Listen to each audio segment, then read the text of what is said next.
It's time for part 2 of this week's giant size episode of the Magic the Gathering Market Watch. This video is sponsored by Flipside Gaming. Check out flipsidegaming.com for all your gaming needs. Right now, you can order Tarkir Dragonstorm, pre-order Magic the Gathering Final Fantasy, or find a vast number of other great items on their website. Remember, shipping is free in the US if your order is over $100 or consists only of singles. Just look in the description or comment section below for direct links to their site.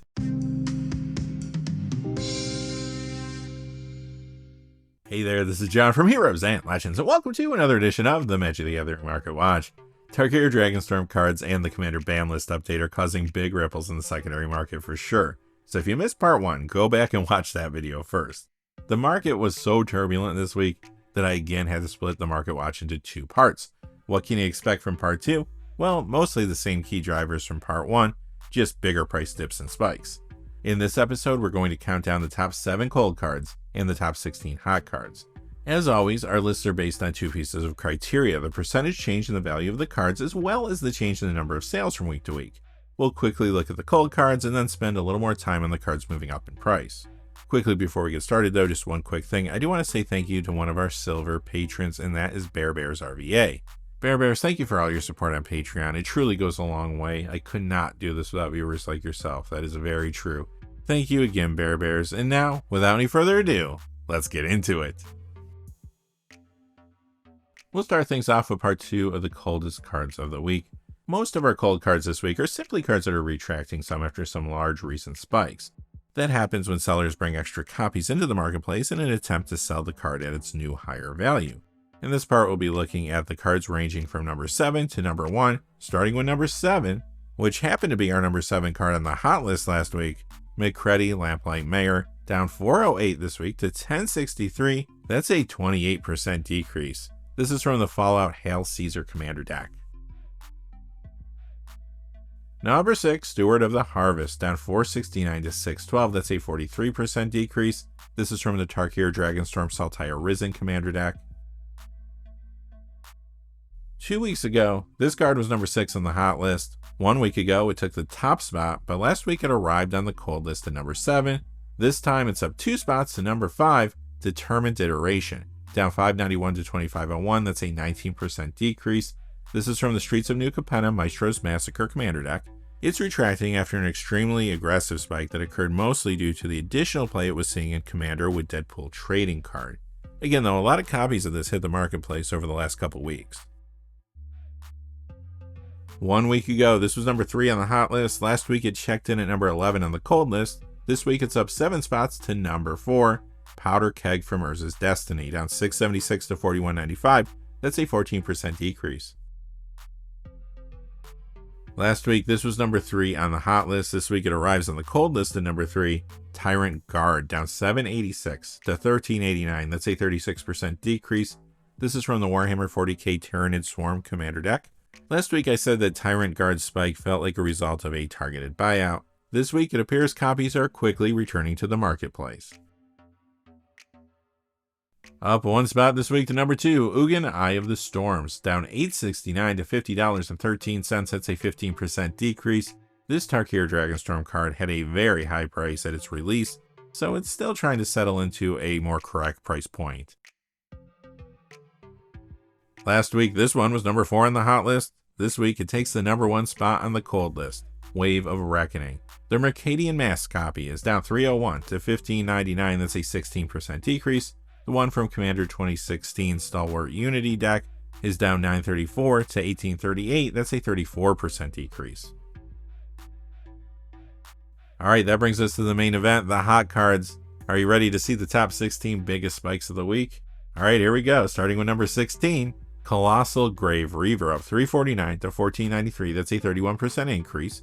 This is from the Sultai Arisen Commander deck. I have seen some trying it in Legacy Reanimator, and this can show up in 1v1 Dual Commander and Glarb Calamity's Augur or the Gitrog monster builds, but regular Commander is the key driver for the price spike. There you see this index around a couple cards from its pre-con, Taval the Balanced Scale, and the front-facing Commander, Kotis Sipsig Champion. Additionally, Colossal Grave Reaver is indexed around Taval Arbiter of Virtue from the main set, Winter Cynical Opportunist, and several other builds old and new. Up 5 spots this week to number 15, Storm Chaser's Talent. It goes up 366 to 1766. That's a 26% increase. This card has been seeing play in multiple formats since its release, but Tarkir Dragonstorm is making it heat up again. Let's start with Standard. It's all over the place there. Esper Self-Bounce, Dimir Self-Bounce, and Temur Flood Color combo. But you also see Storm Chaser's Talent in several decks there that have gotten a push thanks to a new card from Tarkir Dragonstorm that is Corey Steel Cutter. Those decks include Is It Aggro, Is It Tempo, Temur Aggro, Is It Prowess, Grixis Self-Bounce, and Jeskai Aggro.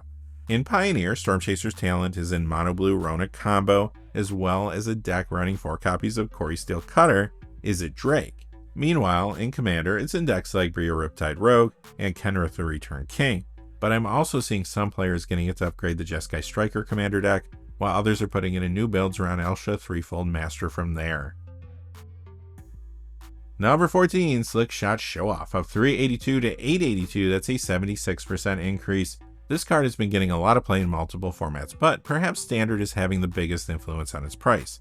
There it's found in several builds, along with Corey Steel Cutter from Tarkir Dragonstorm, including the very successful Is It Aggro, and Is It Prowess, Temur Aggro, Jund Aggro, Jeskai Aggro, and sometimes Rakdos Aggro. Additionally, Slick Shot Show Off is played in Gruul Prowess. Over in Pioneer, it's in more decks with Corey Steel Cutter, Rakdos Prowess, Is It Prowess, and Boros Pia. And it's happening in Modern too. Slick Shot Show Off and Corey Steel Cutter are appearing in Is It Prowess, Temur Prowess, Generic Ragavan, and Gruul Prowess. Meanwhile, in 1v1 Duel Commander, this is in a few builds, including Lelia the Blade Reforged and Norin Swift Survivalist. Overall though, it's Corey Steel Cutter that has propelled the card's price this week. Number 13, Last March of the Ents, up 405 to 2553, that's a 19% increase. This is a card that rewards you for having a creature with high toughness, so you can probably guess why it's spiking. Yup, it's a solid upgrade to the Tarkir Dragonstorm Abzan Armor Commander deck. Lots of players are putting in fresh builds around the front-facing commander from there too, Fellothar the Steadfast.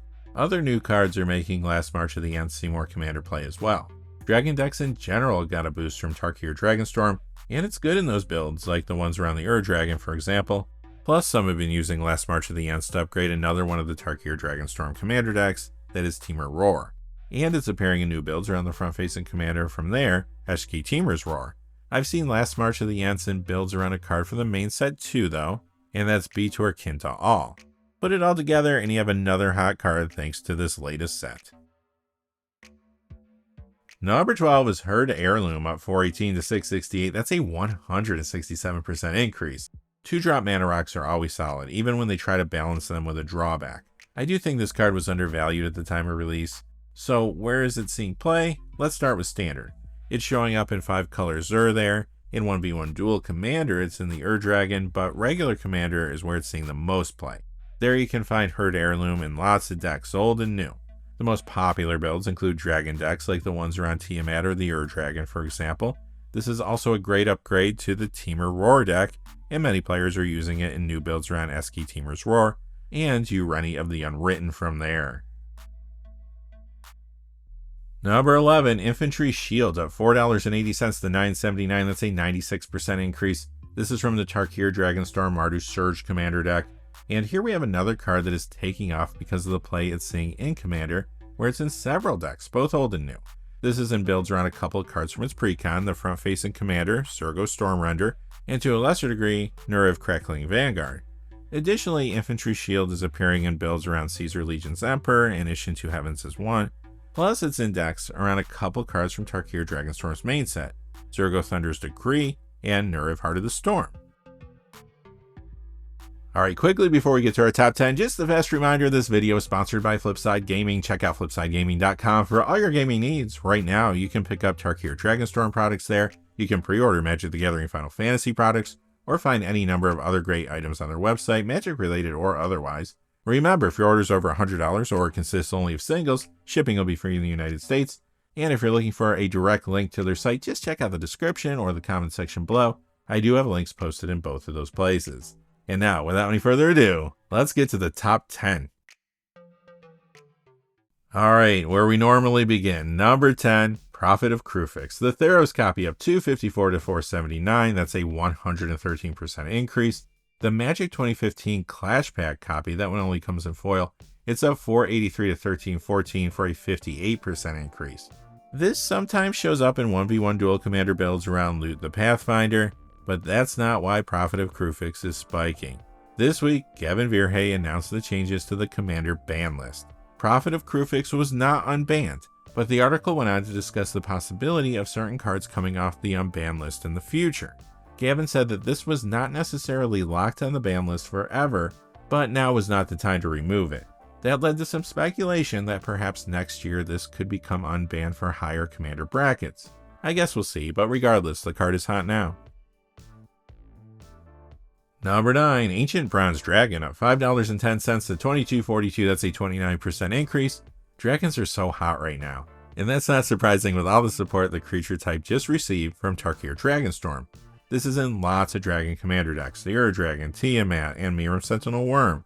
Ancient Bronze Dragon is also getting more commander play in decks around new cards. Many are getting it to upgrade Temur Roar, while others are putting in fresh builds around a couple cards from there, your Rennie of the Unwritten, and Eshki Temur's Roar. A week ago, this was number 15 on the hot list. Last week it fell to number 17. This week it bounces up 9 spots to number 8. It is Molten Duplication, up 765 to 2287, that's a 50% increase. This is from Outlaws of Thunder Junction's The Big Score subset, so this card was more difficult to pull than a card from the main set.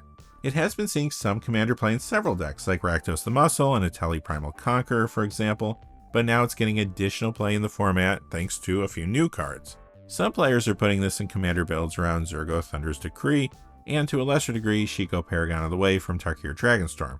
I've even seen some players adding Molten Duplication to the new Mardu Surge commander deck, while others have been putting in new builds around Zurgo Stormrender from there. However, the big reason Molten Duplication is spiking now is because lots of players want this for their commander decks around the Marvel Secret Lair card, Deadpool Trading Card. It is a way to make a Deadpool token, and that's exactly what these builds usually want to do. They're looking to create as many token copies of Deadpool as they can, and then the decks run numerous ways to protect the tokens from sacrifice and exile triggers. Coming in at number 7, Braid's Cabal Minion. The Modern Horizons 2 copy is up $369 to $399, that is a 1,230% increase. The Eternal Masters copy up $6 to $646, that's a 1,304% increase. And the Odyssey copy is up $1077 to $12, that's an 876% increase. Well, finally, we find one of the cards that actually did become unbanned in Commander this week. Players are anxious to try it out as a commander or in the 99 of various decks. Speculators are trying to pick up copies as cheap as possible in order to resell them for more. We'll just have to wait and see where the price lands in the end and how much play it does end up seeing. There's just not too much else to say about the card right now. Number 6, Way of the Stars, up $11.28 to $15.99, that's a 239% increase. This one print wonder also was taken off the commander ban list this week. Honestly, I was a little surprised by this one. It puts everyone's life at 7, and that feels like a way to strip a commander game of one of the core principles, which is the high life totals. Gavin did say that they felt comfortable with the card coming off the ban list though because of the high casting cost. Anyway, like the last card, some players want a copy since it is now commander legal, while speculators want to buy cheap and sell high. The card is appearing in some random decks, but we'll have to see where it eventually lands and what the price point looks like long term. Number 5, Recurring Nightmare, up $14.82 to $85.21, that's a 21% increase. This is played in 1v1 Dual Commander and Pre-Modern. In Dual Commander, it's in a few builds. One example is Old Rutstein. Over in Pre-Modern, you find Recurring Nightmare in Survival and The Rock, among other decks. But the big reason this reserve list card is climbing now is because it's banned in Commander. Now, it wasn't taken off the ban list this week, but Gavin Verhey did discuss it in the Commander Update article. He said that they felt like the card was more likely to create more harm than good in the environment, and that it was nostalgic, but not something they wanted to touch at this time. Well, the words "at this time" are all it took for some speculation on the card to occur, and here we are. Number 4, Biorhythm. The Onslaught copy up $9.52 to $20, that's a 91% increase. The 9th edition copy up $17.50 to $27.39, that's a 117% increase. This does see some play in Pre-Modern Elves decks, but Pre-Modern isn't responsible for this spike. Here's another card that is banned in Commander, and like the last one, it stayed on the ban list. What did Gavin have to say about Biorhythm though? He said that they discussed this card a great deal, but ultimately decided not to unban it because it can go in any green deck, requires very little setup to cast, and really disproportionately impacts the player to your right.